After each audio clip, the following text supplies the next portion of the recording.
Hello student, स्वागत है आप सभी का केमिस्ट्री कक्षा में। आज हम स्टार्ट करने जा रहे हैं ऑर्गेनोमेटल केमिस्ट्री में मेटल क्लस्टर में मेटल मेटल बॉन्ड कैसे निकालते हैं, पर मेटल मेटल बॉन्ड कैसे निकालते हैं। तो देखिए, सबसे पहले हम बात करते हैं मेटल क्लस्टर की। तो मेटल क्लस्टर क्या होते हैं? मेटल क्लस्टर वो होते हैं, वो कॉम्प्लेक्स ऑर्गेनोमेटलिक कॉम्प्लेक्स होते हैं जिनमें मोर देन वन मेटल जो है प्रेजेंट होता है। तो देखिए, कुछ मेटल ऐसे होते हैं जिनमें मेटल कार्बोनिल, अगर हम सिंपली बात करें मेटल कार्बोनिल की, तो कुछ मेटल कार्बोनिल ऐसे होते हैं जो सिंगल मेटल जिनमें होता है, लेकिन उनका 18 इलेक्ट्रॉन रूल को वो फॉलो नहीं करते। तो ऐसे कंपाउंड अगर हो सकता है तो वो डाइमराइज हो जाते हैं, और डाइमराइज होकर क्या बनाते हैं? मेटल क्लस्टर बनाते हैं। जैसे कि अगर हम बात करें MnCO का होल 5, तो इसमें कितने मैग्नीज की अगर बात करें तो इसके वैलेंस इलेक्ट्रॉन 8 होते हैं। 5 × 2 इक्वल टू कितने हो गए हैं? सॉरी, इसके मेटल वो होते हैं, वैलेंस इलेक्ट्रॉन 7 होते हैं। 5 × 2 इक्वल टू कितने हो गए? 17 इलेक्ट्रॉन। तो ये 17 इलेक्ट्रॉन होते हैं, ये 18 इलेक्ट्रॉन रूल को फॉलो नहीं करता है, इसलिए क्या है, ये अनस्टेबल होता है। तो स्टेबिलिटी गेन करने के लिए ये क्या हो जाता है? डाइमराइज हो जाता है। ये डाइमराइज हो जाता है, और डाइमराइज होकर क्या बनाता है? Mn2CO का होल 10, ठीक है, ये बनाता है। और बनाने के बाद जो इसका, अगर इसको सिंपली हम माने तो कितना हो गया? Mn2। और इसमें क्या होता है कि अभी हमें नहीं पता है कि मेटल मेटल बॉन्ड कैसे निकालते हैं, लेकिन मैं आपको बता रही हूँ कि इसमें क्या होता है, वन मेटल मेटल बॉन्ड होता है। तो सिंपली अगर हम बात करें वन मेटल मेटल बॉन्ड होता है, तो वो एक एक्स्ट्रा जुड़ जाएगा। उसके बाद कितना होगा? कितने होते हैं इसमें? 2 × 7 प्लस 10 × 2 प्लस इसमें 2 इलेक्ट्रॉन और जुड़ेंगे। किसके? मेटल मेटल बॉन्ड के। अगर मेटल मेटल बॉन्ड है तो दोनों में कितने होंगे इलेक्ट्रॉन? 2 इलेक्ट्रॉन और होंगे, तो वो क्या होंगे? वो प्लस हो जाएंगे, +2। तो ये कितने हो गए हैं?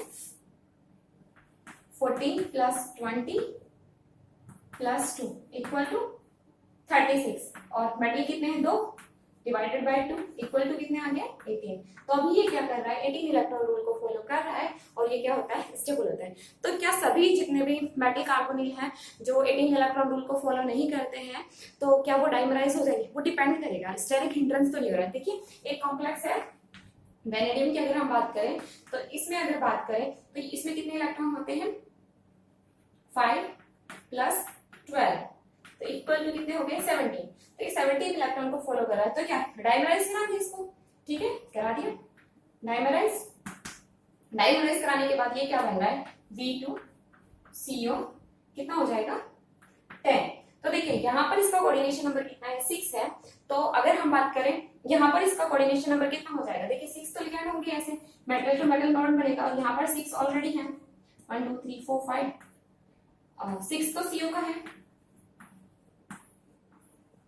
ये 6 CO हो गए। और इसके बाद इसमें क्या हो जाएगा? एक 7 मेटल के साथ, तो इसका कोऑर्डिनेशन नंबर कितना हो जाएगा? 7 हो जाएगा, जो कि इसको स्टेरिकली ये वो काफी हिंडर्ड हो जाएगा, और ये नॉट स्टेबल, ये स्टेबल नहीं होगा, नॉट स्टेबल, स्टेबल नहीं होगा। साइज भी छोटा है, तो ये इसका क्या होगा? ये स्टेबल नहीं होगा। तो ये डाइमराइज होने के बाद स्टेबल नहीं होगा, ये मेटल क्लस्टर नहीं बनेगा। तो ये कैसे स्टेबिलिटी गेन करेगा? ये क्या करेगा? ये इलेक्ट्रॉन कैप्चर कर लेगा, 1 इलेक्ट्रॉन कैप्चर कर लेगा, और ये क्या बना देगा? VCO6 ये बना देगा। ठीक है, अभी क्या हो गया? -1, एक इलेक्ट्रॉन कैप्चर कर लिया, तो ये जुड़ जाएगा। तो 5 + 12 प्लस क्या 1 इक्वल टू कितना हो जाएगा? 18 इलेक्ट्रॉन। अब ये स्टेबल हो जाएगा, लेकिन ये इस फॉर्म में स्टेबल नहीं है, और मैग्नीज इस फॉर्म में स्टेबल होती है। क्वेश्चन पूछा जा सकता है नेट में, इंपॉर्टेंट है। तो अगर हम बात करें मेटल क्लस्टर की, तो सिंपली हम मेटल क्लस्टर में मेटल मेटल बॉन्ड कैसे निकालते हैं पहले वो देखेंगे। उसके बाद पर मेटल मेटल बॉन्ड भी कैसे निकालते हैं वो भी एक बार देखेंगे। तो देखिए, सबसे पहले स्टार्ट करते हैं मेटल मेटल बॉन्ड कैसे निकालते हैं। तो मेटल मेटल बॉन्ड निकालने के लिए हमें कुछ चीजें पता होनी चाहिए। तो calculation of total metal metal bond, total metal metal bond कैसे निकालते हैं वो देखना है। देखिए, मेटल मेटल बॉन्ड निकालने का जो क्वेश्चन है वो नेट में हर बार पूछा जाता है, काफी इंपॉर्टेंट है। ऑर्गेनोमेटल से एक फॉर श्योर 1 क्वेश्चन यहाँ से पूछा ही जाता है। ठीक है, तो ये काफी इंपॉर्टेंट है। अब देखते हैं मेटल मेटल बॉन्ड हमें कैसे निकालते हैं। तो मेटल मेटल बॉन्ड निकालने के लिए सबसे पहले हमें क्या पता होना चाहिए? सबसे पहले हम काउंट करते हैं स्टेप 1। 3 स्टेप में मेटल मेटल बॉन्ड निकालते हैं। स्टेप फर्स्ट, इसमें क्या करते हैं? Total valence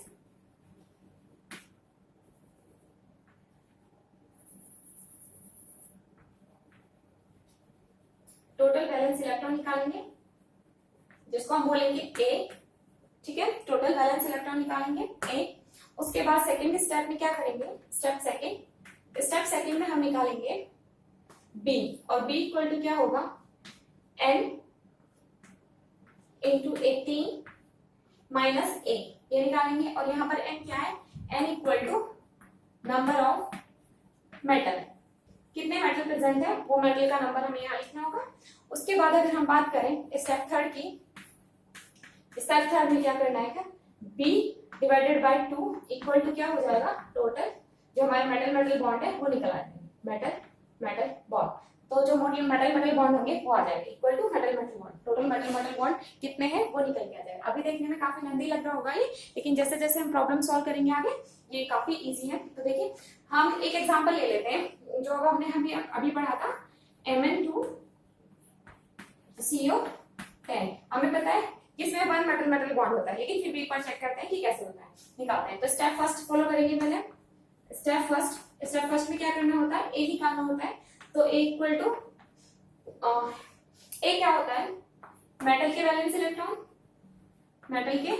electron plus ligand के कितना कंट्रीब्यूट कर रहा है, और प्लस माइनस जो चार्ज होगा अगर होगा तो वो हम इसमें लिखेंगे, ठीक है। तो देखिए यहाँ पर क्या हो गया, मेटल मेटल बॉन्ड निकालने के लिए एम पे क्या है, मैग्नीज कितने इलेक्ट्रॉन कंट्रीब्यूट करता है, मैग्नीज के जो वैलेंस इलेक्ट्रॉन होते हैं वो कितने होते हैं, 7 होते हैं। तो 2 के कितने हो जाएंगे, 2 इंटू 7 प्लस 10 क्या है, CO लिगेंड कितना करता है, 2 करता है। तो ये हो जाएगा 40 प्लस 20, ये हो जाएगा 34, ए आ गया 34। फिर करेंगे step second follow. Step second में क्या होगा, बी निकालेंगे, b equal to n into 18, n कितना है इसमें 2, नंबर ऑफ मेटल 2 है, इंटू 18 और माइनस क्या कर देंगे 34 यानी कि a।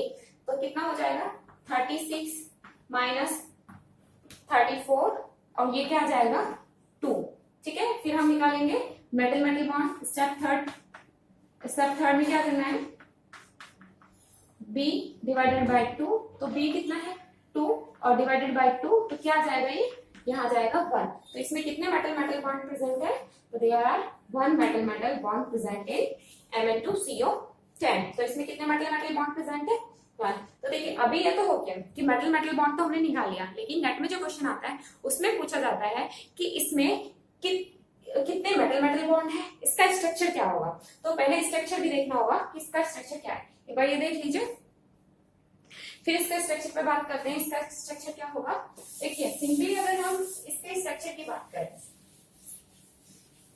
तो ग्रुप वाइज देखेंगे हम कि क्या स्ट्रक्चर होंगे इनके,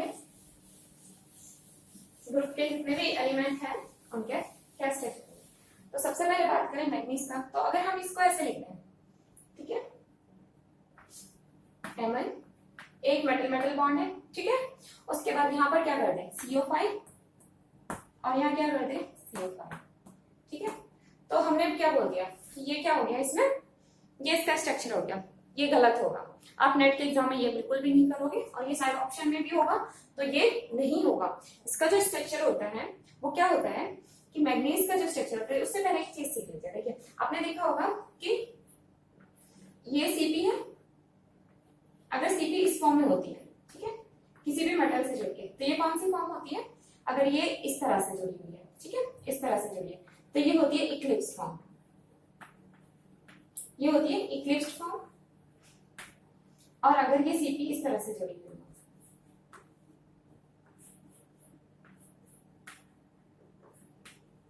मेटल से, तो ये होती है स्टैगर्ड फॉर्म।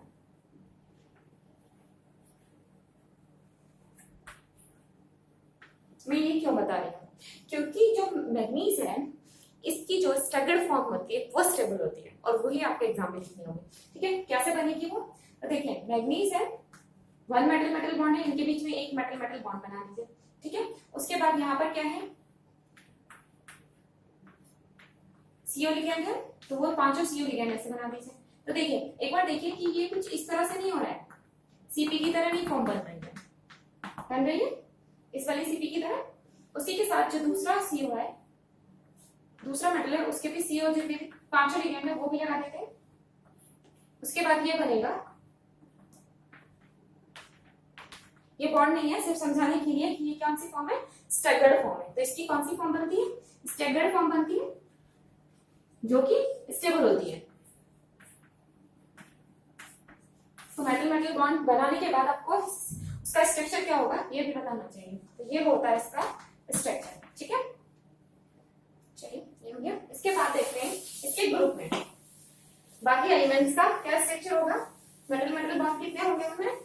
तो देखिए एक सिंपल सी चीज है, अगर आपसे पूछे Re2CO10 में कितने मेटल मेटल बॉन्ड है, ठीक है। तो देखिए एक चीज बताते हैं सिंपल सी, manganese, technetium, radium, 2 CO10 and CO10। देखिए इनमें अगर मेटल मेटल बॉन्ड निकाले किसी में, तीनों के मेटल के वैलेंस इलेक्ट्रॉन सेम है, तीनों मेटल के वैलेंस इलेक्ट्रॉन सेम है, वैलेंस इलेक्ट्रॉन सेम है, फिर लिगेंड द्वारा कंट्रीब्यूट जो इलेक्ट्रॉन कंट्रीब्यूट हो रहे हैं वो भी सेम है।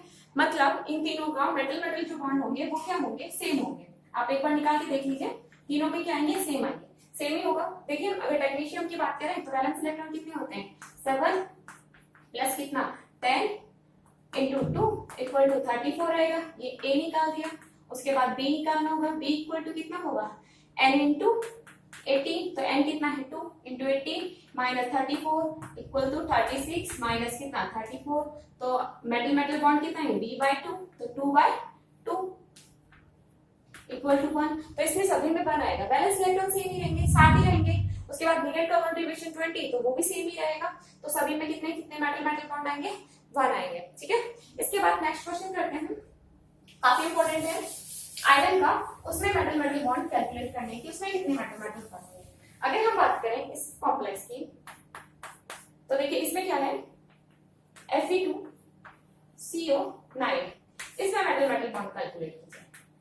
इसमें आपको क्या करना है, इसमें आपको मेटल मेटल बॉन्ड कैलकुलेट करना है, उसके बाद स्ट्रक्चर बताना है, इस क्लस्टर का स्ट्रक्चर क्या है, क्लस्टर का स्ट्रक्चर भी आपको बताना है, ठीक है।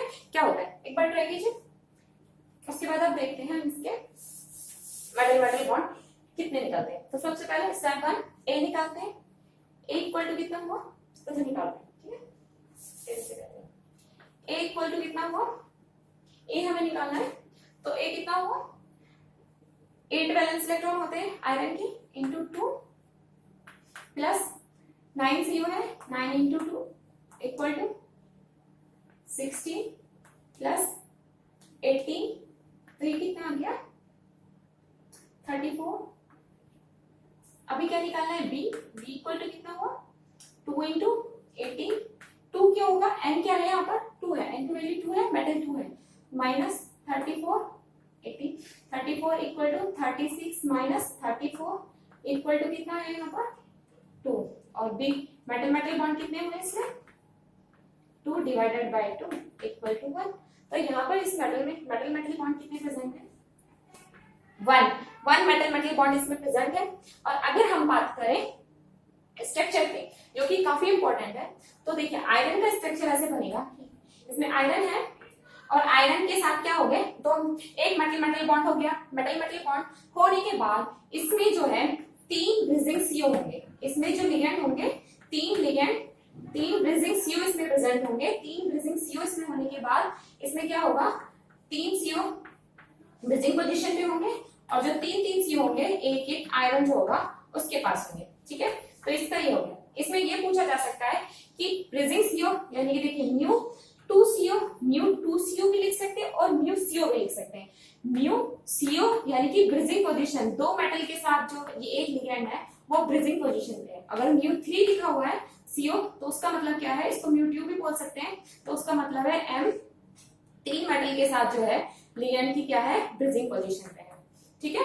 तो यहाँ पर क्या है म्यू 2 CO भी लिख सकते हैं, कुछ बुक में लिखा होता है कुछ बुक में म्यू CO भी लिखा होता है, ठीक है। दोनों का मतलब एक ही होगा। तो कितने म्यू 2 CO है इसमें 3 म्यू 2 CO है। उसके बाद CO कितने हैं टर्मिनल टर्मिनल सीओ कितने हैं? टर्मिनल 6 टर्मिनल सीओ है इसमें, ठीक है, 6 टर्मिनल सीओ है और 3 म्यू 2 सीओ है। तो ये क्वेश्चन में पूछा जा सकता है, इंपॉर्टेंट है। ये तो बात हुई आयरन की। जिस तरह से हमने ग्रुप में देखा था, उसके बाद अगर हम इसकी बात करें, रुथियम 2CO9 और उसके बाद बात करें ऑस्मियम 2CO9, तो क्या इनमें भी मेटल मेटल बॉन्ड कितने होंगे? तो देखिए इसमें मेटल मेटल बॉन्ड कितना है? 1, ठीक है, 1 है। इसमें कितना हो गया? रुथियम का और ऑस्मियम का वैलेंस इलेक्ट्रॉन 8 ही होंगे, दोनों में 8 ही होंगे। 9 लिगेंड है, 2 कंट्रीब्यूट करेगा, ए तो निकल के आ गया 34। उसके बाद बी निकालेंगे तो 2 ही एलिमेंट मेटल है इसमें, तो इसका जो ये भी बी निकल के 2 आएगा, तो ओवर जो है मेटल मेटल बॉन्ड 1 ही आएगा। तो तीनों के मेटल मेटल बॉन्ड तो सेम हो गए। मेटल मेटल बॉन्ड तीनों में क्या है? सेम है, यानी कि मेटल मेटल बॉन्ड तो सेम ही रहेंगे, बट स्ट्रक्चर क्या सेम रहेगा? नहीं, स्ट्रक्चर सेम नहीं रहेगा। तो देखिए एम की, इन दोनों की जगह हम मेटल की जगह एम कर देते हैं, तो देखिए इनका स्ट्रक्चर क्या होगा? मेटल मेटल बॉन्ड तो हमने बना दिया कितना? 1 हो गया। एम इक्वल टू रुथियम और ऑस्मियम। उसके बाद जो ब्रिजिंग सीओ की बात करें, तो इसमें जो सीओ ब्रिजिंग सीओ होता है वो एक ही होता है, ठीक है, इसमें ब्रिजिंग सीओ एक होता है और टर्मिनल जो सीओ होते हैं वो होते हैं 8, ठीक है। टर्मिनल जो सीओ होते हैं वो कितने होते हैं? 8। तो यहां पर लिखेंगे म्यू 2 सीओ कितना है? 1 एंड 8 टर्मिनल नल सीओ।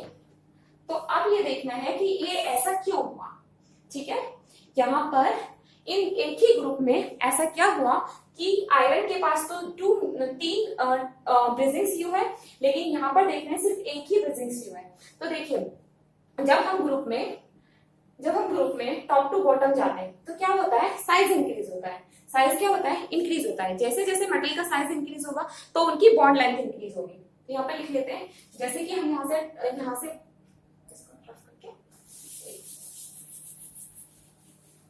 तो देखिए जैसे जैसे हम टॉप टू बॉटम जाते हैं तो साइज क्या होता है? साइज इंक्रीज होता है। साइज इंक्रीज होने से क्या होता है कि मेटल मेटल के बीच का जो बॉन्ड लेंथ होती है, बॉन्ड लेंथ इंक्रीज होती है।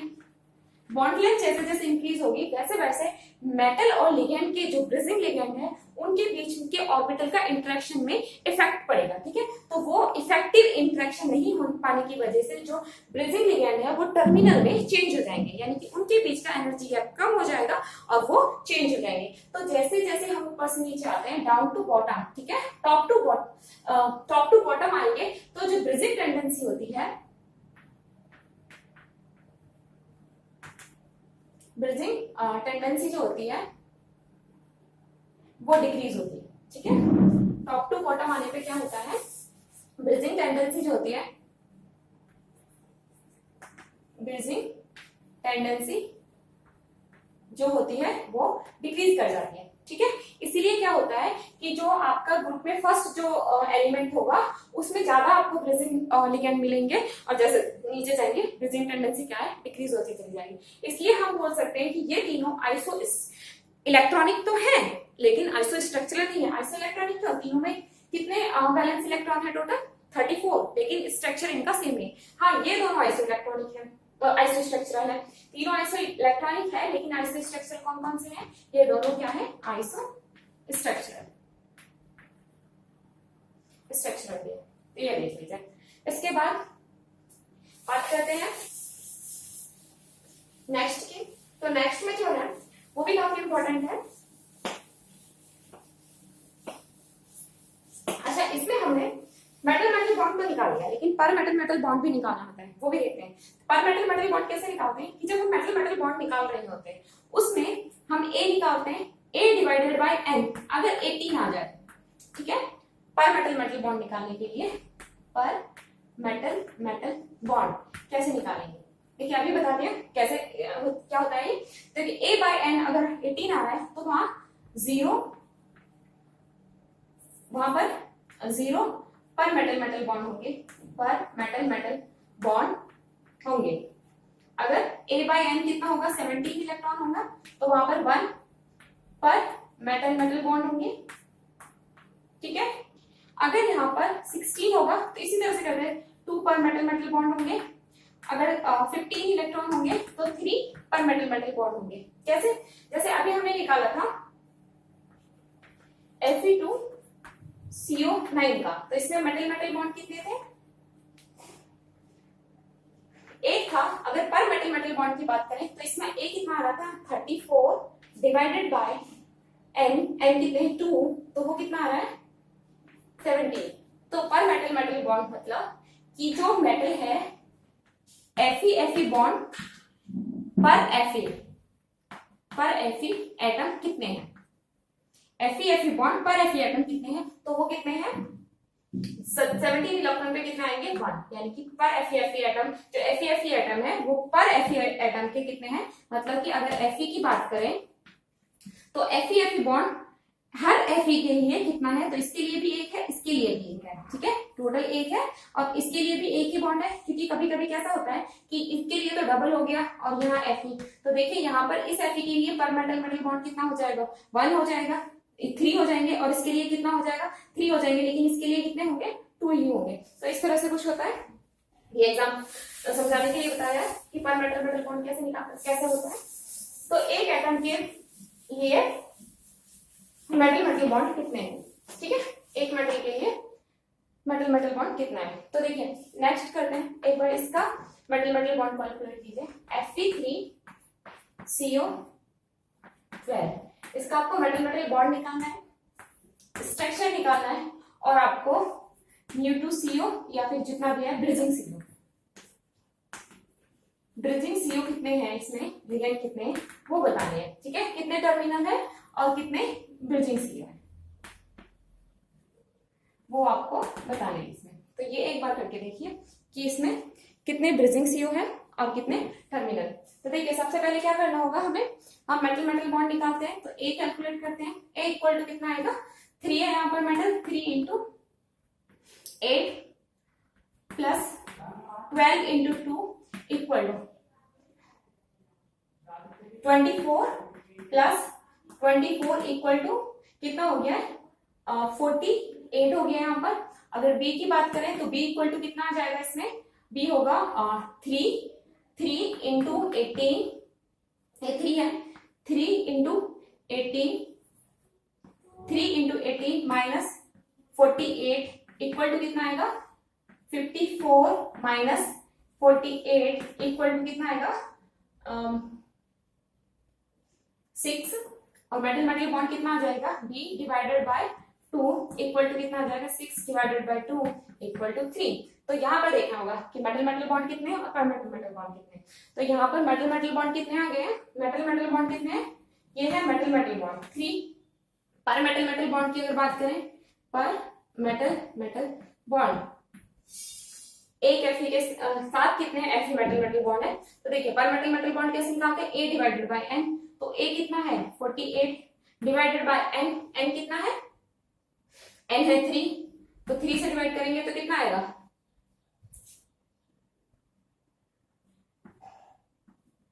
16, और 16 पे पर मेटल मेटल बॉन्ड कितने होते हैं 18 पे 0, 17 पे 1 और 16 पे क्या 2 पर मेटल मेटल बॉन्ड। एक मेटल के रेस्पेक्ट में, एक Fe के रेस्पेक्ट में 2 मेटल मेटल बॉन्ड होंगे, यानी कि एक Fe होगा तो यहाँ पर एक Fe बॉन्ड होगा और यहाँ पर एक Fe बॉन्ड होगा। इस Fe के कितने पर मेटल मेटल बॉन्ड हो गए 2 मेटल मेटल बॉन्ड हो गए। इसी तरह से इसके भी कितने हो जाएंगे 2, यानी कि इस तरह का स्ट्रक्चर बनेगा, ठीक है। तो देखिए पर मेटल मेटल बॉन्ड भी निकाल लिए और मेटल मेटल बॉन्ड भी निकाल दिए, और 3 यहाँ है। तो देखिए इसका स्ट्रक्चर कैसे बनेगा। अगर स्ट्रक्चर की बात करें, एक Fe होगा, 3 Fe है, और पर मेटल मेटल बॉन्ड कितने हैं 3, ठीक है, 3 पर मेटल मेटल बॉन्ड हो गए। इसके बाद हमें अरेंज करने μ2CO बताने, तो इसके μCO कितने हैं, इसके μCO होते हैं 2,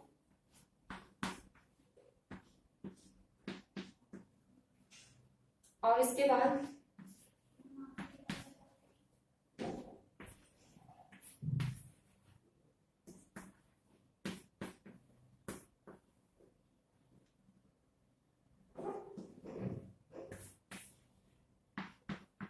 ये इसका स्ट्रक्चर होगा, ठीक है। इस Fe के साथ 4 CO लिगेंड होंगे और इन 2 Fe के साथ तीन तीन CO लिगेंड होंगे और 2 ब्रिजिंग लिगेंड होंगे। तो यहाँ पर अगर स्ट्रक्चर की बात करें, μ2CO कितने होंगे, μ2CO इसमें कितने होंगे, μ2CO इसमें होंगे 2, और उसके बाद टर्मिनल अगर CO की बात करें, टर्मिनल CO की बात करें तो टर्मिनल CO कितने हैं इसमें 10, तो 10 CO क्या है, टर्मिनल है, और 2 μ2CO है। इसमें ब्रिजिंग CO कितने हैं 2 है, और टर्मिनल कितने हैं 10 है। तो इसका स्ट्रक्चर काफी इंपॉर्टेंट है, ये आपको याद होना चाहिए। अब आपको लगेगा कि इतने क्या है, टर्मिनल CO अलग है, ब्रिजिंग CO अलग है, तो लास्ट में जब हम करेंगे एक ट्रिक देखेंगे उसके अकॉर्डिंग याद हो जाएंगे कि इसमें कितने ब्रिजिंग CO होते हैं, ठीक है। और ये ब्रिजिंग CO है या टर्मिनल CO, ये कैसे पता लगता है, ये स्पेक्ट्रोस्कोपिक मेथड से हमें पता लगता है कि किसी कॉम्प्लेक्स में, ऑर्गेनोमेटलिक कॉम्प्लेक्स में कितने CO टर्मिनल है और कितने ब्रिजिंग है, ठीक है। इसका ये हो गया। अब इसका जो है, ये तो इसका Fe का हो गया। आप इसके ग्रुप में बात करें, अगर ग्रुप में बात करें रुथेनियम, CO12 और ऑस्मियम 3 CO12 की, तो इसमें कितने लिगेंड कितने, क्योंकि सभी के लिए क्या होगा, मेटल मेटल बॉन्ड कितने आएंगे 3 ही आएंगे, उसके बाद पर मेटल मेटल बॉन्ड कितने आएंगे 2 ही आएंगे, ठीक है। ये सब चीज सेम होगी इन तीनों के लिए, ठीक है। तो इसका मतलब ये है कि ये तीनों आइसो इलेक्ट्रॉनिक है, आइसो इलेक्ट्रॉनिक है, लेकिन क्या आइसो स्ट्रक्चरल भी है, ठीक है। आइसो इलेक्ट्रॉनिक तो है, तो क्या ये आइसो स्ट्रक्चरल भी है, ये देखने वाली बात है। ये देख लेते हैं कि क्या होगा। तो इसमें क्या है, Fe जो होता है इसमें ब्रिजिंग लिगेंड होते हैं, लेकिन इन दोनों में क्या होते हैं, नो ब्रिजिंग CO, ठीक है। इनमें कोई भी ब्रिजिंग CO नहीं होता है। इनका स्ट्रक्चर फिर कैसे बनेगा, M इक्वल टू, फिर से कर लेते हैं, RU और ऑस्मियम है, तो 3 बॉन्ड है मेटल मेटल, तो M के 3 बॉन्ड कैसे बनेंगे मेटल के, तो ये 3 मेटल मेटल बॉन्ड है, ठीक है। और लिगेंड कितने हैं, तो सभी के पास CO4 और यहाँ CO4, तो ये इसका स्ट्रक्चर बनेगा, ठीक है। ये होगा इसका स्ट्रक्चर, ये इनका स्ट्रक्चर होगा दोनों का, Fe का अलग होगा और इन दोनों का अलग होगा। तो ये दोनों आइसो स्ट्रक्चरल है, आइसो इलेक्ट्रॉनिक भी है, लेकिन ये तीनों आइसो इलेक्ट्रॉनिक तो है और आइसो स्ट्रक्चरल नहीं है, ये याद रखना है, ठीक है। अभी नेक्स्ट करते हैं एक और, इसके बाद देखते हैं, ये काफी इंपॉर्टेंट है, ये क्वेश्चन नेट में पूछे जाते हैं इस तरह का। जो अभी नेक्स्ट वाला करा रहे हैं उसमें से एक क्वेश्चन पूछा गया था कि उसमें किसमें कौन सा आइसो स्ट्रक्चरल है या फिर कौन सा नहीं है, ठीक है। नेक्स्ट वाला करते हैं, उसके बाद भी काफी क्वेश्चंस बच जाते हैं, वो भी देखेंगे। नेक्स्ट जो है इसका निकाल के देखना है, CO2 CO8 metal metal bond निकालना है, वही स्ट्रक्चर बताना है, और ब्रिजिंग लिगेंड और टर्मिनल जो CO है वो बताने कितने हैं, सिंपल निकालना है। सबसे पहले क्या मेटल मेटल बॉन्ड निकालेंगे, A इक्वल टू कितना 2 into 9, बैलेंस इलेक्ट्रॉन का कोबाल्ट के कितने होते हैं 9, प्लस 8 into 2 इक्वल टू कितना हुआ 18 प्लस 16, तो कितना हुआ ये 34, B निकालो, और 2 into 18 minus 34 equal to 36 minus 34 equal to कितना हुआ, ये हो गया 2, और B डिवाइडेड बाय 2, तो 2 डिवाइडेड बाय 2 इक्वल टू कितना 1, सिंपल 1 आ गया। पर मेटल मेटल बॉन्ड निकाल लेते हैं, तो ये तो हो गया मेटल मेटल बॉन्ड 1, पर मेटल मेटल बॉन्ड निकाल लेते हैं, पर मेटल मेटल बॉन्ड, पर मेटल मेटल बॉन्ड कितना है A डिवाइडेड बाय n, तो कितना हो गया 34 डिवाइडेड बाय 2 इक्वल टू 17, यानी कि एक 17 का मतलब क्या है, 18 का मतलब 0 पर मेटल मेटल बॉन्ड, 17 का मतलब 1 पर मेटल मेटल बॉन्ड, यानी कि एक Mn के साथ एक मेटल के साथ, यानी कि कोबाल्ट के साथ एक कोबाल्ट के साथ दूसरा कोबाल्ट का बॉन्ड है। 3 होते हैं तो यूजफुल हो जाता है ये, लेकिन अभी तो 1 ही मेटल मेटल बॉन्ड है और 1 ही पर मेटल मेटल बॉन्ड है, तो इसमें ये हो गया। अब ये देखना है कि ब्रिजिंग CO कितने हैं, इसमें जो है ब्रिजिंग CO जो होते हैं वो 2 ब्रिजिंग CO होते हैं, ठीक है, इसमें 2 ब्रिजिंग CO होते हैं, और उसके बाद जो बचे, उसके बाद ये कार्बन मोनोऑक्साइड जो लिगेंड है, CO लिगेंड होता है, ये इस तरह से होता है। अच्छा, इसका एक क्वेश्चन आता है, ये जो होता है ये किसमें होता है, ये सॉलिड स्टेट में होता है, ठीक है, सॉलिड में होगा।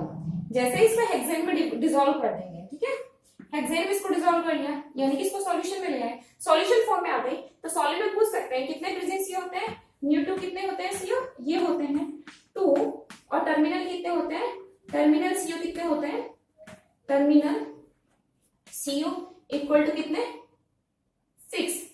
लेकिन जैसे ही ये यहां पर चला जाता है वैसे ही इसमें क्या हो जाते हैं, CO कितने 4, cobalt CO4, all CO are terminal, सभी क्या हो जाते हैं, टर्मिनल CO में कन्वर्ट हो जाते हैं। ये काफी इंपॉर्टेंट क्वेश्चन है, ठीक है। इसके अलावा अगर बात करें, ये इंपॉर्टेंट है। इसके बाद अगर बात करें नेक्स्ट की, देखिए जितनी ज्यादा प्रॉब्लम सॉल्व करोगे, जितनी ज्यादा प्रैक्टिस करोगे उतना ही अच्छा है। तो अगर बात करें नेक्स्ट की, उसमें क्या है, CO3, CO4, CO12, CO12, ठीक है। अगर इसकी बात करें, इसमें कितने मेटल मेटल बॉन्ड है, वही फिर से मेटल मेटल बॉन्ड निकालने हैं, आपका स्ट्रक्चर बताना है, ब्रिजिंग CO बताने हैं और टर्मिनल CO बताने हैं, ठीक है। फिर से कहते हैं, तो सबसे पहले क्या निकालेंगे, A इक्वल टू क्या होगा, कोबाल्ट, तो 4 × 9, उसके बाद प्लस 12 × 2 इक्वल टू कितना होगा, तो 36 प्लस 24 इक्वल टू कितने हुए 0, 60। उसके बाद B इक्वल टू कितना, 4 × 80 माइनस 60,